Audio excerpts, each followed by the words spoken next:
శ్రీమహాగణాధిపతయే నమః. ఓం గురుభ్యో నమః. ఓం శ్రీమాత్రే నమః. పరమేశ్వర స్వరూపమైనటువంటి జ్యోతిష, వాస్తు మరియు ఇతర అనేకమైనటువంటి శాస్త్రములను మనకు అందించినటువంటి మహర్షులకి నమస్కారం. హయగ్రీవ హయగ్రీవ హయగ్రీవేతి యోపదేత్ తస్య నిస్సరతే వాణి జహ్నుకన్యా ప్రవాహవత్. అరుణాం కరుణాతరంగితాక్షీం ధృతపాశాంకుశపుష్పబాణచాపాం అనిమాదిభిరావృతాం మయూకైః అహమిత్యేవ విభావయే భవానీం. శ్రీమాత్రే నమః. ప్రేక్షకులకి ఆ లలితాంబిక అమ్మవారి యొక్క అనుగ్రహం పరిపూర్ణంగా కలగాలని మనస్ఫూర్తిగా కోరుకుంటూ, మనం ఈరోజు చాలామంది అడుగుతున్న ప్రశ్న ఏంటంటే, శని మారుతున్నాడు కదా మార్చి 29వ తేదీ నుంచి, దాని మూలంగా ఎలాంటి ఫలితాలు ఉంటాయి? అందులో ముఖ్యంగా శని భగవానుడు మారినప్పుడు ఒక 2 నెలలు రాహు కూడా ఇక్కడే ఉంటాడు. రాహు శనులు కలిసి ఉంటారు ఒక 2 నెలలు. ఆ 2 నెలల పరిస్థితి ఏంటి? మారకముందు ఇక్కడ శని ఉన్నప్పుడు ఎటువంటి ఫలితాలు ఇస్తాడు ద్వాదశ లగ్నాల వారికి? అదేవిధంగా అసలు జాతకమే తెలియదు అనుకునేటువంటి వారు, నక్షత్రము లగ్నము ఏమీ తెలియదు కొంతమందికి, అటువంటి వారు ఎటువంటి జాగ్రత్తలు తీసుకోవాలి, ఎటువంటి శుభ ఫలితాలు ఉంటాయి అనేటువంటి విషయాల్ని ఒక్కొక్క లగ్నరీత్యా తెలుసుకుందాం. అయితే ఈ విషయాలు చెప్తుంది నేనైనప్పటికీ కూడా చెప్పిస్తుంది సాక్షాత్ లలిత అమ్మవారిగా భావిస్తూ ఒక్కొక్క లగ్నం గురించి మనం తెలుసుకుందాం. మిథున లగ్నము, మిథున రాశి. మిథునం వారికి శని భాగ్యంలో ఉన్నాడు ప్రజెంట్, తర్వాత దశమంలోకి వెళ్తాడు. భాగ్యంలో ఉన్నంతకాలము పెద్ద అమౌంట్, ఏదైనా బిగ్ అమౌంట్ రావాల్సిన విషయంలో కొంత స్ట్రెస్ ఆగడము, లేదా తండ్రి వరుస వారితో లేదా తండ్రితోని, లేనట్లయితే కాస్త మీకు గైడ్ చేసేవారితో గురువుల వరుస వారితో ఏదో తెలియని ఒక స్ట్రెస్ ఉంటూ ఉంటుంది. బట్ ఎప్పుడైతే దశమంలోకి ఎంటర్ అవుతాడో, ముఖ్యంగా ఆ 2 నెలలు అంటే మార్చ్, ఏప్రిల్, మే, ఈ 2-3 నెలల కాలం మాత్రం మీకు కొంచెం విదేశాల్లో ఉద్యోగం రావడానికి, ఇతర ప్రదేశాలకు వెళ్ళి ఉద్యోగం సంపాదించడానికి ఇక్కడ గ్రహం అనుకూలిస్తుంది. ఇది ముఖ్యంగా గుర్తుపెట్టుకోండి. మరి దశమశని ఉద్యోగాన్ని ఇవ్వడేమో అనుకుంటారు, కాదు. దశమశని ఖచ్చితంగా ఉద్యోగాన్ని ఇచ్చి తీరుతారు మిథున లగ్నం నుంచి. అయితే ఆ ఉద్యోగంలో శ్రమ కూడా ఉంటుంది. ఇక్కడ ఈ శ్రమ తగ్గాలి అంటే మీరు ఉద్యోగానికి వెళ్ళి, లేదా ఇంట్లో వర్క్ ఫ్రమ్ హోమ్ ఉంటుంది కొంతమందికి, ఇంట్లో నుంచి ఉద్యోగం చేస్తున్నా లేకపోతే బయటికి వెళ్ళి ఆఫీస్కి వెళ్ళి చేసేటప్పుడు ఒక్కసారి కూర్చున్నప్పుడు కాలభైరవుణ్ణి లేదా కాళికా అమ్మవారిని తలుచుకోండి. అప్పుడు మీరు ఏదైతే ఉద్యోగం చేస్తుంటారో, చాలామంది చూడండి, అబ్బా చాలా చేస్తున్నానండి కానీ ఏంటో గుర్తింపు రావట్లేదు అంటూ ఉంటారు. దశమశని ఇచ్చేటువంటి ప్రభావం అదనమాట. అంటే ఏమిటి? శ్రమిస్తాడు, బాగా కష్టపడతారు, సిన్సియర్గా వర్క్ చేస్తారు, కానీ క్రెడిట్ దగ్గరికి వచ్చేసరికి వేరే వాళ్ళకి వెళ్ళిపోతుంటుంది ఆ క్రెడిట్. అందుకని కాలభైరవుణ్ణి దలుచుకున్నారు లేదా దత్తాత్రేయుడిని దలుచుకున్నారు, ఖచ్చితంగా మీరు కష్టపడినటువంటి దానికి మీకు గుర్తింపు వచ్చి తీరుతుంది. కాకపోతే కంటిన్యూస్గా కొంత స్లోగా వస్తుంది శని, స్లో మూమెంట్, అంతేగాని ఎక్కడ కూడా రిజల్ట్ ఇవ్వని గ్రహము కాదు, గుర్తుపెట్టుకోండి. ఈ విషయం మీద నేను చాలాసార్లు చెప్పాను, 10 ఏళ్ళ నుంచి చెప్తూ వస్తున్నా. ఏమండి పలానా సమయంలోనే కొంతమంది సీఎంలు అయ్యారు, పిఎంలు అయ్యారు, ప్రెసిడెంట్లు అయ్యారు, సో డోంట్ వరీ అనేటువంటిది. అయితే ఉద్యోగంలో మాత్రం శ్రమ ఎక్కువగా ఉంటుంది. 2 ఉద్యోగాలు అయ్యేలా కూడా చేస్తాడు ఇక్కడ మిథునం వారికి. అంటే ఏంటి?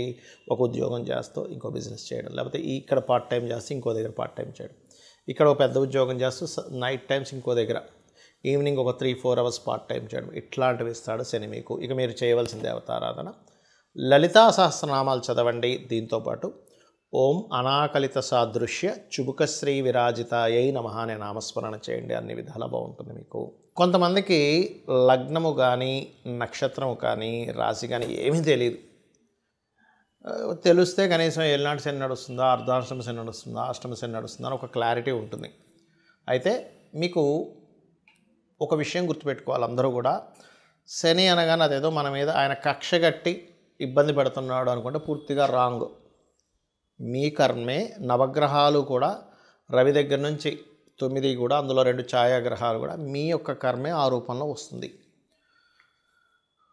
మన కర్మ ఆ రూపంలో ఉందని మనం ఫస్ట్ అర్థం చేసుకోవాలి. రెండవది, ఈ కర్మ దాటలేమా అంటే ఖచ్చితంగా దాటగలం. ఎప్పుడు? శని అంటేనే కర్మకారకుడు, కృషికారకుడు, శ్రమకారకుడు అంటారు. శ్రమ ఎంత మనం చేస్తే శని భగవానుడు అంత ఆనందిస్తాడు. ఇంట్లో పడుకుంటే మాత్రం ఆయన ప్రభావం చాలా ఎక్కువగా ఉంటుంది, గుర్తుపెట్టుకోండి.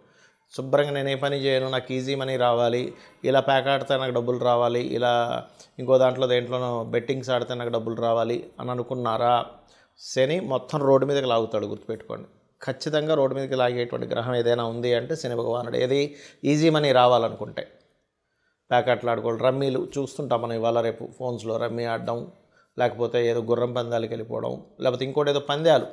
అంటే వాళ్ళు తెలివితేటలు ఏమి పెట్టకుండా, ఏ పని చేయకుండా ఇంట్లో కూర్చొని నాకు డబ్బులు రావాలి, లేకపోతే గోవా వెళ్ళిపోయి ఇట్లాంటివి చేసే వాళ్ళకి శని ఎక్కడా సహకరించడు. మీరు అనొచ్చు మరి, ఏమండి మరి కొంతమందికి వస్తుంటాయి కదంటే పూర్వజన్మల్లో విపరీతమైన పుణ్యకర్మలు ఏవో చేసి ఉంటారు వాళ్ళు, అందుకే వాళ్ళకి ఒక్కోసారి లాటరీలో డబ్బులు రావడము, ఏ నిధి దొరకడమో ఇట్లాంటివన్నీ జరుగుతూ ఉంటాయి. అయితే శనికున్న గొప్ప క్వాలిటీ ఏంటంటే కృషి చేశారా ఆయన ఎక్కడా మిస్ అవ్వనివ్వడండి డబ్బులు ఇవ్వడం, నథింగ్, సమస్య లేదు.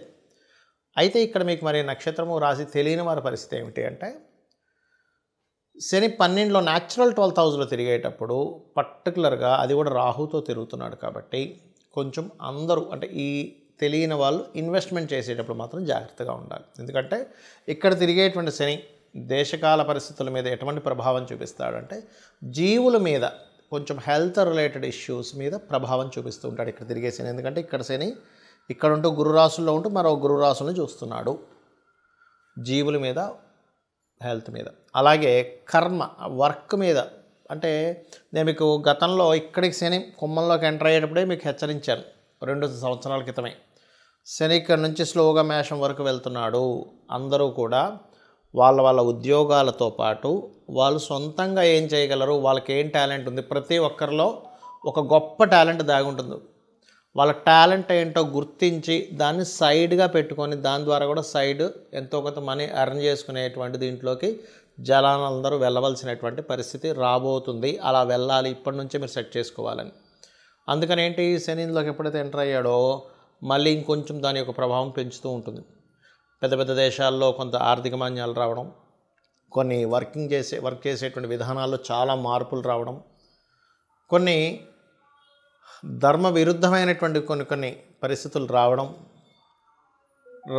రాజ్య సంబంధించినటువంటి విషయాల్లో, రాజకీయ నాయక సంబంధించినటువంటి విషయాలు అనేకమైనటువంటి మార్పులు జరగడం, ఇవన్నీ కూడా జరుగుతూ ఉంటాయి స్లోగా శని యొక్క సంచారం ఎప్పుడైతే మారుతూ వస్తూ ఉందో. కాబట్టి మీకు డేట్ ఆఫ్ బర్త్ తెలిసినా తెలియకపోయినా ఏమైనా సరే ఒకటే గుర్తుపెట్టుకోండి, మీకు పనులన్నీ ఆలస్యం అవుతున్నాయి అంటే పూర్వజన్మల్లో ఎక్కడో శనికి సంబంధించిన దోషం మీరు చేశారు, అది ఈ కర్మలో ఈ రూపంలో వచ్చింది. అందుకని మీరు చేయవలసింది ఏమిటంటే శనివారాలు ప్రత్యేకంగా తైలము ఒంటికి రాసుకొని చక్కగా స్నానం చేయండి, దానివల్ల కొంత దోషం పోతుంది. రెండవది, మధ్యాహ్నం పూట నిద్రపోకండి పొరపాటును కూడా. చిన్నపిల్లలు, స్త్రీలు, బాగా ఏజ్డ్ పర్సన్స్కి సంబంధం లేదు, వాళ్ళు నిద్రపోవాలి. ఎందుకంటే వాళ్ళకి ఎనర్జీ సరిపోదు, మాటికి మేలుకు వస్తూ ఉంటుంది. మధ్యాహ్నం పూట కాసేపు నిద్రపోవాలి. ఇంట్లో స్త్రీలు ఇంట్లో పనులు ఉంటాయి, పాపం వాళ్ళు పొద్దున్నే లేచి చేస్తారు, వాళ్ళకి శనికి సంబంధం ఇబ్బంది ఏమి ఉండదు. కానీ మంచి యువకులు ఒక 15 ఏళ్ళ నుంచి 15 ఏళ్ళ వయసు నుంచి ఒక 55 ఏళ్ళ వయసు వరకు ఉండే వాళ్ళందరూ కూడా యువకుల కిందకే వస్తారు. వీళ్ళు మధ్యాహ్నం పూట కాసేపు నిద్రపోవడం ఇట్లాంటివి చేయకండి, శని ప్రభావం ఖచ్చితంగా పడుతుంది. మళ్ళీ కొంతమంది సాధకులు ఉంటారు, రాత్రి సమయంలో జపం చేసుకుంటారు, రాత్రంతా అమ్మవారి జపాలు చేసేవాళ్ళు ఉంటారు, వాళ్ళు మధ్యాహ్నం పూట కాసేపు పడుకోవచ్చు, దానికేం కాదు. నైట్ డ్యూటీస్ చేస్తూ ఉంటారు కొంతమంది, వాళ్ళకి ఇబ్బంది ఏం లేదు. కానీ మీకు ప్రభావం పడకుండా ఉండాలంటే మాత్రం ఇవి ఖచ్చితంగా పాటించాలి. ఎక్కువగా వాకింగ్ చేయాలి, ఎక్సర్సైజెస్ చేయాలంటే మార్స్ ఎనర్జీని పెంచుకోవాలి. ఇక్కడ హోమాలకు ఎక్కువగా పార్టిసిపేట్ చేస్తుండాలి, చండీ హోమము లేదా చండీ పారాయణం చేస్తుండాలి. ఆంజనేయ స్వామి ఆలయం కానీ, నరసింహస్వామి ఆలయం కానీ, ఏదైనా శక్తిదేవత ఆలయాలు లేదా గణపతి ఆలయం లేనట్లయితే మీకు దగ్గరలో రావి చెట్టు ఉన్నా కూడా దాని చుట్టూ ప్రదక్షిణం చేసినా కూడా మీకు ఆ యొక్క దోషం అనేటువంటిది పరిపూర్ణంగా తొలగిపోతుంది. సో ఈ రకంగా చేసి మీ యొక్క అభివృద్ధి ఆ యొక్క స్వామివారి అనుగ్రహం లేదా అమ్మవారి అనుగ్రహం ద్వారా మీరు పొందాలని కోరుకుంటూ శ్రీమాత్రే నమః.